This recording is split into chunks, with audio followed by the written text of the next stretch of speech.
So I think I'd like a double double and a Timbit. Canadian expressions, words to use when you are traveling in Canada. That's what I want to talk about today.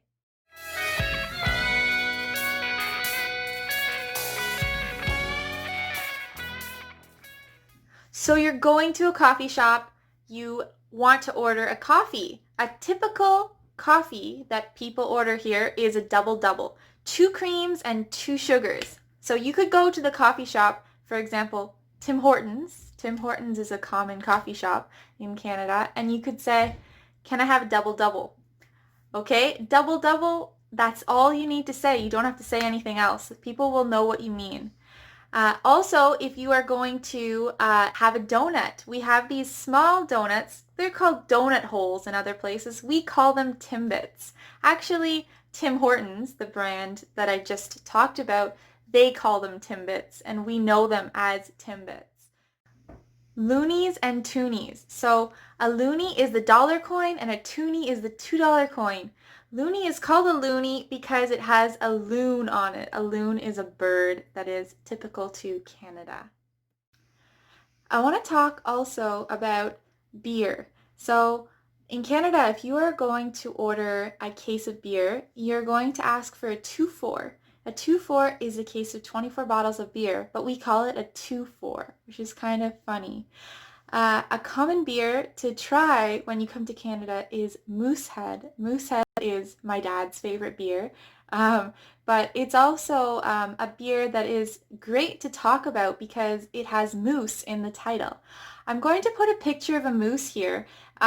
Moose are in northern Canada, that's where you find them. They are very big. They're huge. So moose look a little bit like reindeer, right? But they are not. They can be very threatening or scary. If you are close to a moose, you want to be very careful. You can see here the picture of the moose compared to the car. Moose are very, very big, right? Okay. In Canada, a lot of people travel down south in the wintertime because it gets really cold.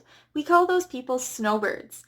Usually they are retired people who travel down to get away from the snow because we have a lot of snow in Canada in the winter, and it's nice to have a break. Right? So they travel. We call them snowbirds because they're like the birds. They go down south, usually into somewhere like America, Florida, for example, and they come back after the worst part of winter is over. Snowbird. I also want to talk about Z. Z is Z in America, but we say Z. So you have grown up singing the alphabet, right? And ends in Z, Y and Z, right? But we say Z in Canada. That's just something strange about Canada. 3 more for you. Postal code. If you're filling out a form for your area code of where you live, usually most places around the world call it a zip code. In Canada, we say postal code. Same thing, different word. Tuque. Tuque is another word for a hat.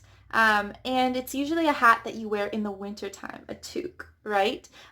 So America, I'm pretty sure I've heard them say beanie, which is really weird. Have you heard beanie? Have you heard someone call it that? I'm curious. Let me know in the comments below.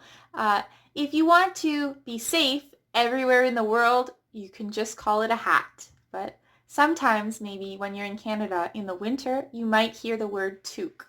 Okay. And the last one I have is poutine. Poutine is, well, fries, gravy, and cheese. Really unhealthy. This is something, though, that is really delicious. And if you come to Canada, you have to try poutine, right? I'm sure you've heard of maple syrup, right? But poutine is sort of another thing that if you come to Canada, you have to try. It's not healthy, right? It's not something that you should eat every day, but it's definitely something that is very Canadian and something that if you're traveling, you should try it. Okay, thanks so much for listening, and I hope you have a good one. Take care.